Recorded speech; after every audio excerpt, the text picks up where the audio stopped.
તળાજાથી ભાવનગર જતા Somnath national highway ઉપર ગંભીર અકસ્માત સર્જાયો। રાજપરા નંબર 2 ગામના આસપાસના વિસ્તારમાં બોલેરો અને બાઇક વચ્ચે અકસ્માત સર્જાયો હતો। ગમખ્વાર અકસ્માતની ઘટનામાં 2 વ્યક્તિઓના ઘટના સ્થળ પર જ કંકમાટી ભર્યા મોત। મેહુલભાઈ રત્નાભાઈ અને ભરતભાઈ બાલાભાઈ નામના 2 યુવાનોના ઘટના સ્થળે જ મોત થયા।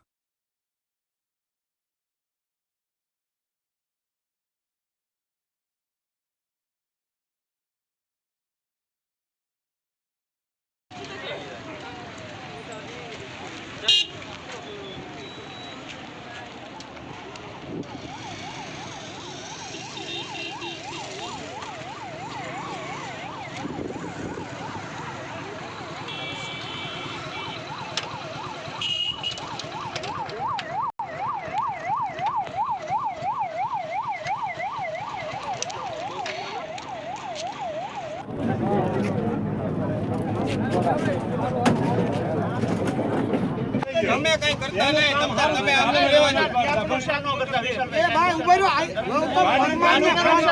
તમે એક પર વહી જાવ બધા તમારે આમાં જે છે ને તમે હવે લખાવી દેજો 5 જણા તમે હવે લખાવી દેજો કોન્સ્ટેબલ છો ને ગાડી ને કઈ નો ગાડી છે ને કામ થઈ ગયો બરાબર કે ભાઈ બજારનો બાટલા છે ને મને બાઇટિંગ છે જો